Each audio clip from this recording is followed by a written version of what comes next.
Y aquí viene entonces la pregunta más importante, la que nos lleva al clímax de nuestra conversación, y es cómo podemos nosotros, y perdonen el neologismo, desotimbilizar a este pueblo que obviamente ha perdido alma. ¿Cómo inyectarle esta alma? Hay muchos que han propuesto la idea de la transformación. Obviamente ha habido posturas no cristianas, como es el caso de la tesis 11 de Feuerbach, que sé que ya todos conocen, de que se ha tratado de interpretar el mundo cuando lo que se necesita realmente es transformarlo. Y obviamente Feuerbach y luego Marx estarían pensando en la revolución como el arma para poder despertar a una cultura, para poder transformar a una cultura.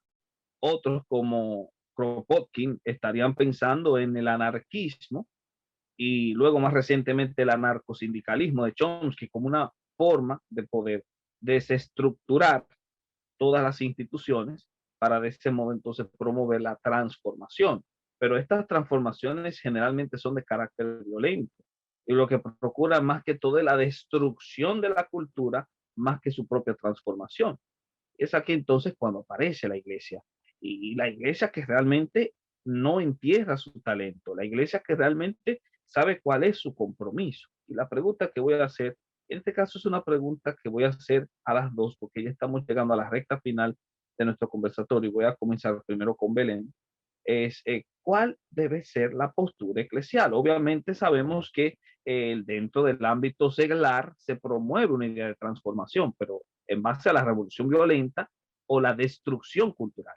Pero ¿cuál es la forma como la iglesia promueve la transformación cultural y con ello devolverle al pueblo esa alma sana que se le corrompió y se le murió en el camino?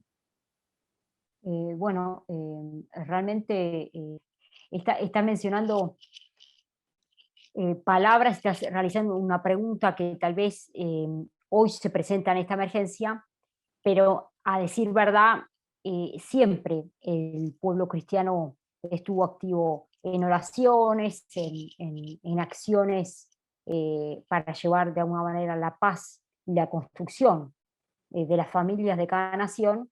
Lo cierto que nunca tuvo como alto impacto, ¿no? También, digamos, muchos de los cristianos que se vinculan a nivel congregacional, lo que ocurre es que reciben mandatos de sus propias iglesias, reciben mandatos de sus propios pastores o líderes pastorales, los cuales el hecho de estar, digamos, tan cercano con las doctrinas de su propia congregación, se terminan como olvidando o están tan ocupados con tareas dentro de la iglesia que se terminan como olvidando de la tarea que hay por fuera de la iglesia, más allá de que yo sé que desde antes de la emergencia siempre la iglesia tuvo accionar.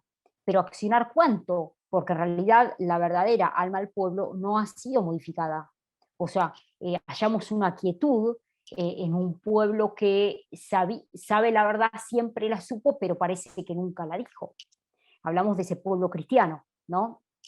Y no se trata de obras, ¿sí? Como recién lo mencionó Gretel, sino que yo le agregaría es por la gracia de Dios. Pero para entender la palabra gracia de Dios, que ya es muy profunda y pareciese que es de otro nivel espiritual, en realidad es haber tenido, mejor dicho, un encuentro con el Espíritu Santo de Dios, lo cual nos dejó Dios Padre a través de Jesús en la resurrección aquí en la tierra. Entonces podemos hallar ese nivel de gracia. Ese nivel de gracia quiere decir, vamos a ejemplos muy básicos, elementales, quiere decir, hoy voy a estar cubierto y no voy a tener un accidente, no voy a tener un improviso, no tendré, digamos, mi vida no va a correr peligro, hablamos de posturas extremas, ¿eh? Van a haber situaciones, pero ninguna de ellas me va a quitar esa paz interior que tengo, ¿no? Puedo jugar con esas situaciones, puedo transitar esas situaciones, pero entonces voy a salir ileso, voy a salir ilesa. O sea, esa sería como la gracia de Dios. Y cuando se va la gracia de Dios, ¿sí? Porque tenemos la gracia es por un día, ¿sí? Es 24 horas, cuando se va la gracia de Dios, con la gracia de Dios es quitada de nuestra cabeza, ahí corremos el peligro justamente de no estar protegido, ¿sí? Por los ángeles de Dios, sino que estar vaya a saber dónde. ¿Sí? En general, los hijos de Dios sí tenemos la gracia de Dios, porque es por gracia, justamente, o sea que es gratuita, no tenemos que pagar, es como la fe, no tenemos que pagar para tener fe. Pero lo que sí nos dice Dios y el mandato es justamente la fe viene por el oír la palabra de Dios, viene por retroalimentarla y no solamente leerla a través de la Biblia, sino también retroalimentarme con amigos o vecinos o familiares que tengan, por ejemplo, en lo posible, mayor fe que la mía, o por lo menos que la calidad de fe y espiritualidad sea mayor. O sea, a ver, repasemos el libro de Ezequiel, ¿no? Que está repleto de relatos de visiones y profecías. Por ejemplo, Jehová le mostró a Ezequiel una visión de la resurrección de la casa de Israel, afirmando que el pueblo del convenio de Jehová con el tiempo sería congregado en las tierras de su herencia. O sea, él pudo tener esa visión, pudo tener de alguna manera que no es fácil, y por eso hay un solo Ezequiel, ¿no?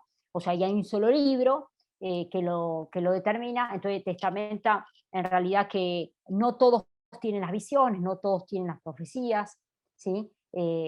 Para poder ver que en el tiempo esa herencia mala, esa herencia seca, esa herencia que trajo dolor de cabeza a los hijos, ¿sí? De los padres, a los hijos a los nietos, esa herencia que hoy es un dolor de cabeza, pareciese que nadie les dejó nada o les dejó más problemas que soluciones, bueno, va a ser restaurada, los muros van a ser reedificados, empezar a pensar de la reedificación de unos muros que por supuesto ya cayeron, pero también tiene que ver con el libro de Santiago de 1.18. El 1.18 es un versículo muy lindo, voy a empezar con el primero, del 1.6, pero porque explica justamente el tema del nuevo nacimiento, ¿no? De cómo regenerar una persona. Mencionabas recién, bueno, cómo hacemos para restaurar ese alma del pueblo que es espiritual. O sea, la restauración y la regeneración claramente es espiritual, no es humana. O sea, Dios nos lleva a ser criaturas de un nuevo tipo como Él. Hablamos de los tipos de Dios, ¿no? Hablamos de naciones o de personas, que Dios escoge personas como influencers que son tipos de Dios para momentos indicados, para marcar trascendencias, para marcar un punto de inflexión, para dar una voz de aviso, para hacer una atalaya, ¿sí? Para levantar la mano guerrera como Débora, para entrar al palacio como lo hizo la reina Esther, y para dictaminar lo que la reina Esther presencialmente imitaba en su pueblo, ¿sí? Y decía y quería decir. Entonces, justamente estamos hablando de que hay una persona, de un tipo de Dios que nos avala a través de su gracia, a través de su palabra, y esto tiene que ver con la genética nuestra, o sea, la renovación de nuestra genética,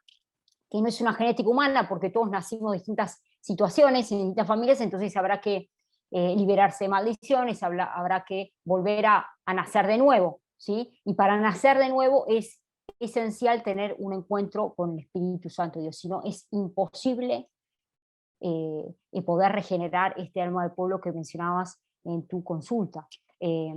Entonces, es por gracia, es gratis, sí, es gratis, pero es gratis con condiciones. O sea, hablamos de las decisiones, tomar buenas o malas decisiones. Sí, lo gratis siempre acarrea, ¿sí? Una responsabilidad, un compromiso. No es que es gratis y no hay nada, es un ida y vuelta. Es gratis, como el aire por ahora, la gracia es gratis, pero hay que realizar un tipo de devolución, ¿sí? Que cada uno de nosotros tenemos, que tiene que ver con la oración, la alabanza, la adoración. Para Dios es un poco duro decirlo, pero para Dios nosotros somos seres funcionales, somos elementos funcionales de acuerdo a lo que Él quiere aquí en la tierra. Somos ángeles en personas, pero somos seres funcionales a su obra, ¿sí? Al divino llamamiento de Cristo Jesús. O sea, claramente que el plan y el propósito va a estar alineado, y debe estar alineado con lo que dice Dios Padre, ¿sí? O sea, no es que yo me muevo como quiero, sino que me muevo en función de ese propósito bien limitado. Y no lo hablo desde ser un tipo de Dios funcional, de descarte, no, justamente que estamos siendo usados para extender entonces su palabra, ¿no? Y no hablamos de rebelión, perdón, la diferencia que recién marcó Grete, rebelión o revanchismo, ¿sí?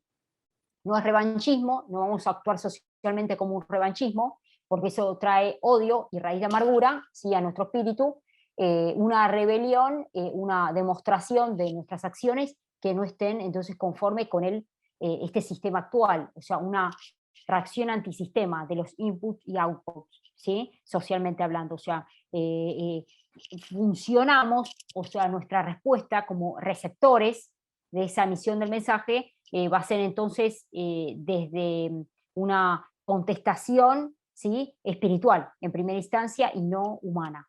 Pero mencionaste también algo que había detallado yo al principio de la avaricia, los avarientos. Es un tiempo veraniego, es un tiempo donde dura poco tiempo, tenemos una fecha de vencimiento, pero tenemos poco tiempo, no va a durar mucho más porque el pueblo digamos, no llega con las cuentas, no llega socialmente, ya la estima la perdió, el entusiasmo también, es un tiempo veraniego en el que estamos ahora. Es un corto tiempo, ¿sí?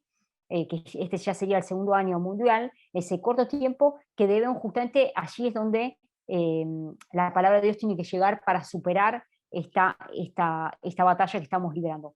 Y en Santiago 1.6 dice, pero pida con fe, no dudando nada, porque el que duda es semejante a la onda del mar que es arrastrada, ¿sí?, por el viento y echada de una parte a otra. No piense, pues, quien tal haga, que recibirá cosa alguna del Señor. El hombre de doble ánimo es inconstante en todos sus caminos. Es una palabra perfecta esta. El hombre de doble ánimo es inconstante en todos sus caminos. Hoy tomo una decisión, mañana otra. O sea, me muevo en función de variantes y no en función del espíritu. El alma del pueblo tiene que tener una sola voz, que es la voz espiritual dentro de su propio espíritu. ¿Sí? El alma del pueblo quiere decir que debe estar poblado en un ser almático, en un tubo espiritual, en un ser almático que le haga redefinir un solo ánimo, no doble ánimo, porque si constante en todos sus caminos, dice Santiago 1.8. Y el 9 dice el hermano, que es de humilde condición, gloríese en su exaltación, pero el que es rico en su humillación. Porque él pasará como la flor de la hierba, porque cuando sale el sol con calor abrasador, la hierba se seca, su flor se cae y perece su hermosa apariencia, y así también se marchitará el rico en todas sus empresas. O sea, gran palabra, y para terminar, que es también en Santiago, en el libro de Santiago, en el 18, justamente hablé del nuevo nacimiento, en la sección soportando las pruebas, él dice, él de su voluntad nos hizo nacer por la palabra de verdad para que seamos primicias de sus criaturas. ¿Somos primicias de sus criaturas? Bueno, primicias quiere decir, tiene que ver con el primero, con el que nace primero, el primogénito. El primogénito en la familia es una primicia, es una sorpresa, es un encantamiento, es un motivo de alegría, de gozo. Eso está vinculado a la primicia, el primero que da la buena noticia, la atalaya que lo ve todo y anuncia lo que va a ocurrir, determina el tiempo que sigue. Eso es la primicia. Bueno, ¿somos primicias de Dios? Bueno, esto tiene que ver justamente con la conciencia colectiva del pueblo y si estamos siendo redirigidos, ¿sí?, frente a esta situación que nos llevó claramente hasta, hasta allí, hasta el mar, ¿no? O sea, como no sabemos hasta dónde avanza el mar, ¿no? Si somos primicias de sus criaturas o no. Creo que en este sentido se responde, la palabra de Dios es muy clara, es muy astuta, y el libro de Santiago es un libro de sabiduría, así que en el libro de Santiago hallamos la máxima sabiduría, es un libro donde dice que la sabiduría viene de Dios y es donde allí debemos encontrarla para tomar las buenas decisiones, el pueblo y sus mandatarios. Excelente forma de decirlo. De hecho, y ya llegando a nuestra recta final, es interesante saber que dentro de la experiencia de la iglesia, siempre se han asumido por lo menos 4 posiciones en torno a la relación de la iglesia y la cultura. La iglesia está marcada dentro de la cultura, por lo tanto no puede escapar a ella y tiene que o ser afectada por la cultura o ella afectar a la cultura. Dentro de la historia eclesiástica, por lo menos entonces se ha pretendido responder a esa relación o interrelación iglesia-cultura de la forma siguiente, o se ha tendido al escape a través de lo que se conoce como la postura aislacionista o separatista, separados del mundo, que era la postura de la seta, del anacoreta, del ermitaño, del monje, o estaba la postura del mimetismo, aquellos que entendían que debían involucrarse de tal manera con la cultura que se perdiera la, la diferencia o la línea que los separaba, el punto tal de que comenzamos a ver iglesias que se identificaban de tal modo con el discurso hegemónico que tendieron a ser repetidoras o en Mm. este caso megáfonos de ese discurso. Estoy pensando, por ejemplo, en estas iglesias que colocaban letreros de Black Lives Matter, por ejemplo, o que han tomado la bandera del arco iris LGBTQ y la han puesto en sus púlpitos, como he tenido la desgracia de notificar de forma personal. Pero a pesar de que estas dos posiciones son posiciones no solamente antagónicas, sino exageradas, dos extremos que se deben evitar, han habido por lo menos dos tendencias dentro de la experticia eclesiástica que entienden que se pueden colocar en el centro de estos dos extremos y llegar al punto que se desea, el punto de la transformación cultural. Estaba aquellos que promovían la transformación per se como tal, pero había un grupo, especialmente representado por el teólogo Randall Weber, que decía que lo importante, más que la transformación de la cultura, era la encarnación de la iglesia en la cultura. ¿Y qué quería decir Weber con esto? Bueno, tomar todos los tópicos esenciales de las posturas anteriores y llegar a la conclusión de que los valores y las virtudes del discurso cristiano tienen que encarnarse en la cultura, porque solamente así se puede garantizar la transformación cultural con la esperanza escatológica. Y en ese sentido, esta transformación que se encarna es prácticamente la misión que la iglesia ha logrado establecer a lo largo de los siglos. No solamente la iglesia primitiva, con ese discurso igualitario que al final trastocó al mismo imperio romano, sino también la iglesia en la época de la Reforma Protestante y la iglesia del Gran Despertar, que no solamente tuvieron una incidencia cultural en el ámbito de promover la reforma universitaria, la reforma científica, la reforma musical, incluso una reforma financiera, como es el caso de la Ginebra Calvinista, sino que también lograron hacer sus pinitos en la transformación institucional. Es decir, la abolición de la esclavitud es un legado de una iglesia que se involucra, no de una iglesia que se aleja, de una iglesia militante, no una iglesia simplemente emergente. Y esta transformación institucional siempre tiene como base la transformación del individuo. Ya Gretel había mencionado la idea de cómo estos grupos liberticidas, como los que promueven las agendas globalistas, generalmente tratan de construir esta transformación cultural a través de la transformación de un nuevo individuo, es decir, la creación de un individuo que sea el que se convierta en la cabeza de puente para lograr la transformación cultural a la imagen y semejanza de estos grupos. Y claro que sí, tiene que ser de ese modo, porque los individuos crean cultura. Sin embargo, lo que ellos proponen no es más que una antítesis de la tesis positiva que hemos encontrado en las epístolas del apóstol Pablo, cuando dice que en Cristo se está promoviendo la construcción de una nueva humanidad, de un nuevo hombre. Y es el nuevo hombre creado según Dios en Cristo Jesús para justicia y santidad, el que garantiza la transformación total de la cultura. Es decir, la transformación cultural descansa en la transformación del individuo y el trabajo que la iglesia ha realizado hasta ahora es encarnar para lograr esta transformación los valores y virtudes del cristianismo en ese individuo para que se convierta en un modelo de Cristo y de esa manera entonces poder transformar la cultura.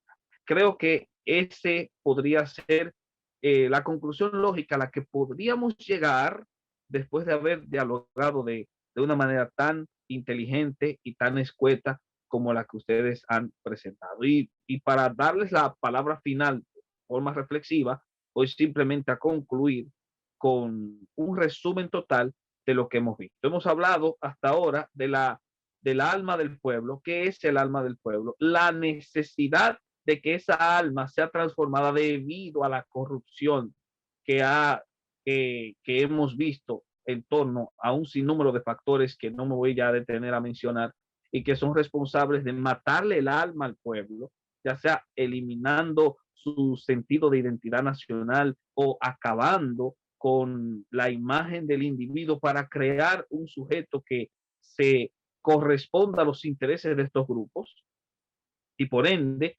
desarrollando lo que llamaríamos culturas zombies que necesitan ser libradas de ese marasmo de situaciones incómodas. Y para ello, la iglesia, aparte de propuestas seglares que han promovido la transformación a través de la revolución y la destrucción cultural, la iglesia ha adoptado una visión entre los extremos intermedia de transformar la cultura a través de la encarnación de los valores del cristianismo. Y yo creo que en este caso nosotros podríamos, sin ánimo de llover sobre mojado, como muchos dicen, poder llegar a una conclusión definitiva y reflexiva que creo que ustedes pueden desarrollar con amplitud en breves palabras. Así que, Gretel, te doy el honor y concluimos en este caso con Belén la última información. Por favor. Sí, para cerrar en pocas palabras, esto está en 2 de Crónicas capítulo 7, versículo 14, dice: si se humillan mi pueblo sobre el cual mi nombre es invocado, y oraren y buscaren mi rostro, y se convirtieren de sus malos caminos, entonces yo oiré desde los cielos y perdonaré sus pecados, y sanaré su tierra. Para hablar de una sanidad profunda en la historia de una nación, en la fibra íntima, en el corazón de un pueblo, en el alma de un pueblo, indudablemente hay que volverse del camino andado.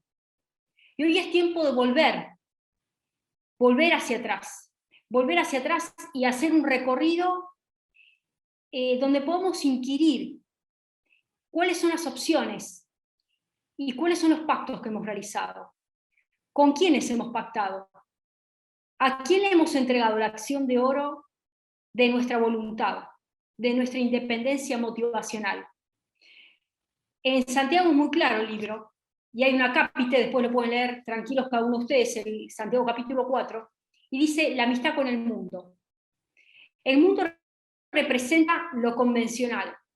Por supuesto que nosotros no somos seres alados, nosotros no somos ángeles, nosotros somos seres humanos de carne y hueso, y como tal falibles, como tal finitos, como tal pecadores. Pero como dice el apóstol Pablo, no es que lo haya alcanzado ya, más una cosa hago, prosigo a la meta, por ver si logro asir, si logro alcanzar aquello para el cual fui primeramente asido, fui primeramente tomado, fui primeramente llamado. Estamos aquí en un tiempo de prueba, y ese tiempo de prueba está vinculado a, ¿estaremos en condiciones de que se celebre ese matrimonio entre Cristo y su iglesia? Estamos en vísperas del arrebato. El arrebato viene antes de la gran tribulación de 7 años. Para poder ser arrebatados tenemos que estar en condiciones de estar a la altura de Jesús. Y algo que pareciera totalmente misión imposible, dice la palabra bástate con mi gracia, es una renovación constante de esa alícuota de rendición personal, porque la lucha no es contra el sistema. La lucha no es contra la superestructura, la lucha no es contra el Club Bilderberg, Bill Gates, Soros, o los magnates multimillonarios que están gobernando todo, el nuevo orden mundial, o la Unión Europea, o el nombre que sea.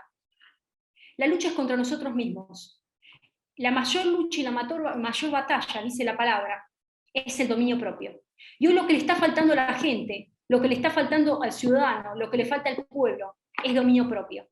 El dominio propio es tan difícil de alcanzar si no podemos comprender la capacidad de cómo llega a invadir en nosotros la soberbia. ¿Y qué es la soberbia? ¿Qué es la altanería? La renuncia a Dios. Toda vez que nosotros creemos que a partir de nuestras capacidades, de nuestra expertise, de nuestra dotación de capacidades técnicas, vamos a ser lo suficientemente capaces, si se quiere, valga la redundancia, como para poder revertir algo. Y la palabra es bien clara cuando dice, no es con espada ni con ejército, sino con mi espíritu, ¿no? Esto también está en Zacarías capítulo 4, versículo 6.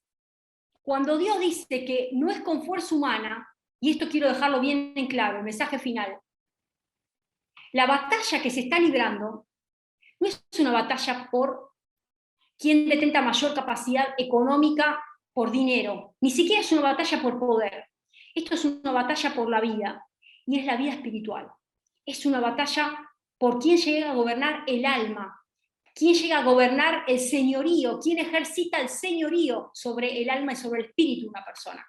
Por eso Dios nos anticipa en la palabra que no es con ejército ni con espada, sino con mi espíritu, dando a entender que la colisión que hoy se está dando emana de otro tipo de estatuto. Vamos a Génesis, vamos a ese tipo de enfrentamiento. ¿Qué es lo que pasó? ¿Por qué la tierra estaba desordenada y vacía? ¿Por qué la tierra estaba en una profundidad de desorden absoluto? Y dice que Dios creó el cielo, la tierra, la luz. ¿Y por qué empiezo a poner orden? Porque antes de que estuviera desordenada y vacía, que es uno de los primeros versículos, ocurrió una rebelión.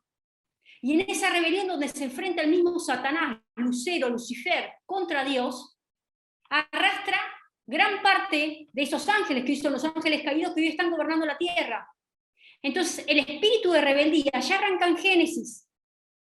Esa capacidad que tenemos de distanciarnos de nuestro Creador, del Homo Deus, de colocarnos en la pirámide, de ser Babel. Estamos en un mundo babélico, estamos en una esfera donde vivimos en una sociedad asocial, individuos asexuados, y lo que se está poniendo en tela de juicio es la genética divina. El enemigo viene por nuestro ADN, y este ADN, nuestra fibra íntima, dice en Jeremías: antes de que nacieras te conocí, te puse nombre, mío eres tú, mi embrión vieron tus ojos. O sea que antes de que exista la concepción, la vida humana, existe una vida espiritual. Entonces hoy la batalla que se está librando es por quién llega a gobernar esa vida espiritual. Por eso volvemos a Zacarías. No es con ejército ni con espada, es con mi espíritu. Entonces la batalla que hoy tenemos que librar es en el mundo de la oración. Cuando seamos capaces de entender que nosotros humanamente no podemos modificar la situación cuerpo a cuerpo, porque se nos van a llevar puesto nuestra vida, nuestra familia, nuestra estabilidad emocional, psíquica. Nos van a llevar puesto nuestra salud. ¿Cuántas personas han quedado por el camino? ¿Cuántas personas han hecho actividades totalmente loables y de un día para otro han quedado en el camino? Porque están poniendo el cuerpo. Por supuesto que hay que poner el cuerpo, pero hay que poner primero el espíritu. Entonces, si entregamos todos a los pies de la cruz de Cristo y volvemos a 2 de Crónicas. En 2 de Crónicas dice: si se humillare. Cuando empieza esa humillación y esa capacidad de rendición, de decirle: Señor, hasta acá llegué, hasta acá llegaron mis capacidades, el resto lo haces vos. A partir de ahí el Señor se goza y empieza el plano sobrenatural. En ese plano sobrenatural, y ahí sí quiero decirle a todos, Él nos necesita a nosotros. Porque cuando Él crea el mundo, dice que lo creó a partir de la palabra. Y hoy, ¿quiénes son los que ejecutan esa palabra? Somos nosotros, los hijos de Dios. El Señor nos necesita a nosotros, por eso nos dejó en la tierra. Los que hoy estamos llevando el reino de Dios, Jesucristo dijo: vayan de 2 en 2 y lleven el evangelio hasta los confines de la tierra. Por eso nos dejó acá. Nos dejó no para que sigamos sacando la sortija y arriba de la calecita. Arriba de la calecita no. Es abajo de la calecita y viendo a quién tenemos que subir a otra calecita que tiene que ver con esta arca. Porque estamos en pleno época prediluviana, en época de Noé. ¿Sí? Esta arca que tiene que ver con este famoso arrebato, ¿no? Entonces, volviendo a esta esencia, estamos acá encomendados, estamos acá bajo una tarea, estamos acá como aquella persona que es dueña de una tierra, que es el labrador, y entrega talentos, nos entregó talentos. ¿Para qué? ¿Para que los que escondamos? ¿Para que hagamos el avaro de Molière? Bueno, les aseguro que la persona que entierra ese talento ya sabe cuál tiene su destino. Pero como nosotros tenemos poco tiempo y ese talento hay que multiplicarlo, se multiplica a partir de la oración. Una vez que desatamos el campo de la oración, nos humillamos y nos volvemos de nuestros malos caminos, a partir de ahí el Señor nos utiliza a nosotros, sea en el campo político, sea en el campo de los medios de comunicación, sea en el campo social, en el campo artístico, en cualquiera de las áreas afines al talento que nos dio, afines a la cualidad, al potencial que nos entregó. Porque el Señor, si una persona tiene un potencial artístico, no la va a poner haciendo política. Si una persona tiene un potencial en un área literaria, no la va a poner haciendo tortas. Digo, estoy hablando de lo básico. Entonces, de acuerdo a los potenciales que tenemos y a los talentos que el Señor nos distribuyó, para comprender esa parábola de los talentos, hay que entender que no es por fuerza humana, volviendo a Zacarías, sino a partir de comprender que esto es una batalla totalmente espiritual. Y si queremos que este pacto que hizo Dios, y léanse 2 Crónicas capítulo 7, pacto de Dios con Salomón, donde él le entrega esa sabiduría a una persona joven, una persona que no estaba en condiciones de poder asumir un reinado, una persona muy jovencita. Dijo, no puedo gobernar, no estoy en condiciones. Pero el Señor le dijo, pídeme lo que quieras, y él le pidió sabiduría. Y esa persona se la colocó al frente de una responsabilidad, nada más y nada menos que frente a un reinado totalmente exitoso con una trayectoria de su padre, David. ¿Qué hijo tendría en sus espaldas un peso tan fuerte como el que tuvo Salomón? ¿Cómo hago para poder igualar a mi papá? ¿Cómo hago para poder seguir esa herencia? Y sin embargo, él dijo, Señor, no estoy preparado, pero Dios le dio no solamente sabiduría, riquezas, oro, fama, le dio lo más importante, esa sabiduría para poder discernir, y a partir de ahí, bueno, tuvo un reinado descomunal, digamos, lo que fue el reinado de Salomón a partir de ese don que Dios le dio. Pero él pudo entender el lugar que estaba ocupando, en un lugar preciso y específico, y le pidió a Dios sabiduría. Entonces ahora es tiempo de humillarse. Es tiempo de bajarse de ese peldaño del Homo Deus y comprender que la batalla que estamos librando es netamente espiritual. No es material, es espiritual. Excelente. Belén, ¿algo que quieras decir como reflexión final? Sí, también yendo al libro de Ezequiel, Ezequiel además de obviamente compartir sus profecías y sus visiones, y más allá que en una época esencialmente donde se está destruyendo a Jerusalén, el libro de Ezequiel está repleto de esperanza. Y hoy es lo que la gente perdió, ¿no? La esperanza para seguir viviendo. El profeta Ezequiel vio más allá de las tragedias de la época, a una época mucho más futura de renovación, en que Jehová congregaría a todo su pueblo, y esto es lo más importante, y le daría un corazón nuevo y un espíritu nuevo, y le ayudaría a vivir sus leyes. Sí, esto está en Ezequiel 36, 21 y del 24 al 28. O sea, claramente quiero dejar este mensaje para finalizar: un corazón nuevo y un espíritu nuevo. A su pueblo le es necesario tener una redención, ser redimidos por el Espíritu Santo de Dios, y en lenguaje coloquial y para que se entienda, ser bautizados, tener un bautismo espiritual esencialmente de parte de Dios del cielo, ¿sí? No cualquier Dios, ¿sí? que viene de la herencia de Jehová, ¿sí? Jehová, Jesús que claramente a través de la resurrección nos dejó, de su resurrección nos dejó el Espíritu Santo de Dios. Pero también recordaba la historia de José, cuando José tuvo un sueño, José soñó un sueño, ¿no? Y es donde allí cada uno de nosotros debería estar en el nivel de José. José soñó un sueño y le contó a sus hermanos con esa benevolencia que tenía, esa niñeza que él tenía, ¿sí? Esa humildad, y ellos llegaron a aborrecerle. Dice en Génesis la historia, Génesis 37, y él les dijo: oíd por favor este sueño que he soñado. He aquí que atábamos manojos en medio del campo, y he aquí que mi manojo se levantaba y estaba derecho, y que vuestros manojos estaban alrededor y se inclinaban al mío, ¿no?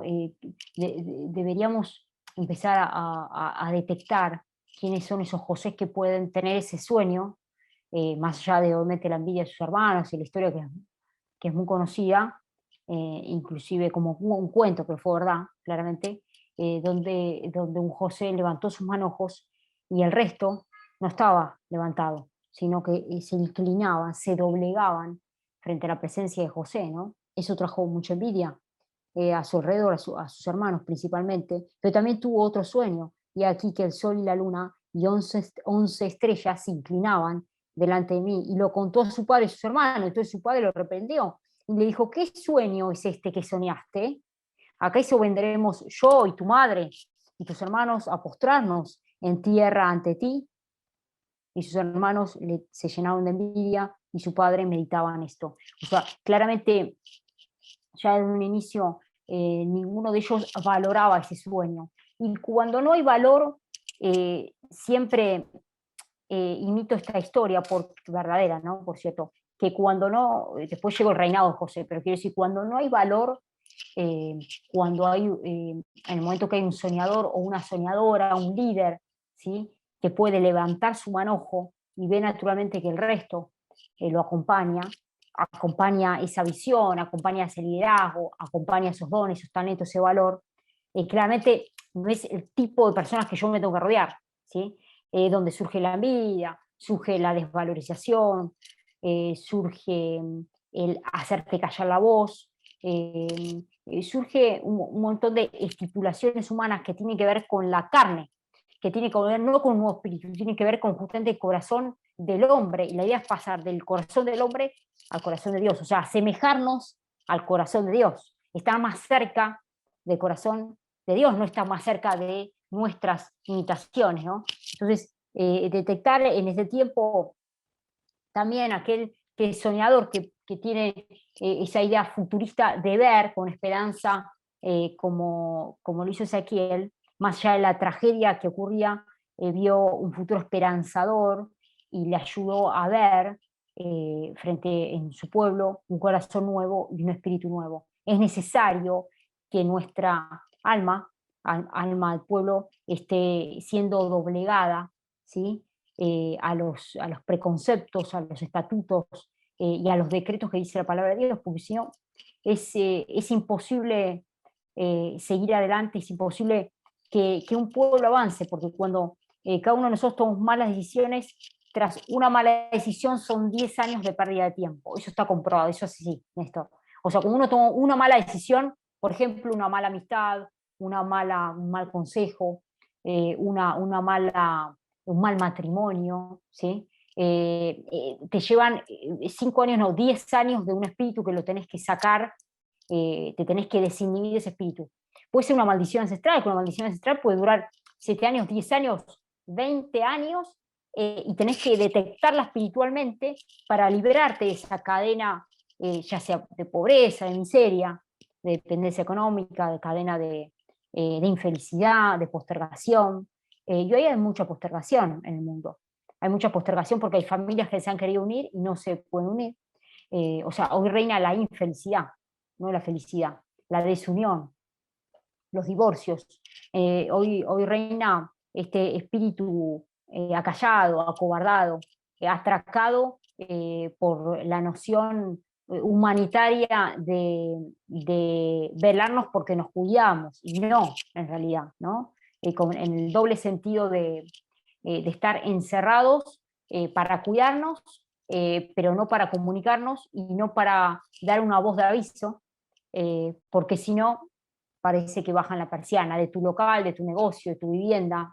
Y hoy la propiedad privada, que hablabas de la libertad, la propiedad privada justamente no va a ser más privada, va a ser pública, va a ser del Estado, va a estar justamente en el listado de propiedades, esas propiedades desvencijadas que han quedado sin dueño, que claramente se pueden ofrecer con un precio en remate, ¿sí? Cuando uno va a remate, ver propiedades de remate, porque no tiene dueño, no se ha identificado el dueño. Entonces se han quedado con sucesiones sin realizar, las familias no se han dedicado a tomar esa propiedad. Pero hoy tu propiedad, si tenés el título de propiedad, te van a ofrecer la forma de que puedas alquilar con muy bajo precio para que esa propiedad sea del Estado. Eso es lo que se viene, ¿no? O sea, si sos dueño, si tenés el título de propiedad, no creas que estás glorificado, porque eso es lo que se viene, la tendencia a lo que se viene. Además de, por supuesto, las casas flotantes y otro sistema de vivienda más neocomunal, ¿sí? O debajo de la tierra, que ya se está dando en México y en Norteamérica. O sea, claramente estamos frente a una autonomía que está impuesta, a una autoridad donde nos hemos doblegado, a una forma de vivir donde nos tocan la propiedad privada, nos tocan la libertad para saber dónde, por ejemplo, puedo colocar mis ahorros, dónde puedo colocar el dólar que tengo. Hoy es fuerte el dólar o hay otra moneda, no, está la moneda digital, ¿sí? Ya el billete perdió color, ¿sí? Está la moneda digital, que la moneda digital justamente viene a reemplazar, a decirnos que es la tecnología, la reina que toma nuestras decisiones, la que nos organiza económicamente, la que nos organiza financieramente, y es a través de un metal, ¿sí? La moneda a través de un metal, y ya no va a ser más el lema que conocemos en Dios confiamos, sino en la tecnología confiamos. Eso es lo que se viene todo el discurrir del tiempo y el relato mucho más de tono reflexivo, claramente pasa en desuso, ¿sí? Este conversatorio que estamos teniendo claramente no se va a poder dar, ¿sí? Hay menos horas libres, porque hay, digamos, más horas libres para ocuparnos de las cosas que el mundo nos ofrece, ¿sí? Que llegar en 2 segundos al gimnasio, que es poder teletrabajar en el mismo edificio, ver a tus amigos, todo ocurre en la misma manzana, en la misma comuna donde vivís. Entonces, claramente el sentimentalismo, la emoción cambia, y la sociedad se va destruyendo y las familias también. Así que este espíritu apocado, ¿sí? Este espíritu epocal que hoy nos acerca la rutina tecnológica, la rutina del devenir del tiempo, trae menos comunicación, ¿sí? Menos reflexión y más obediencia a un patrón general. Es como si obedeceríamos a una sola moneda. Entonces nos pondríamos de acuerdo a realizar ahorros en ese tipo, ¿no? Creo que hoy, y creo en la historia de José, cuando él reinó, y reinó frente a todo tipo de turbulencias.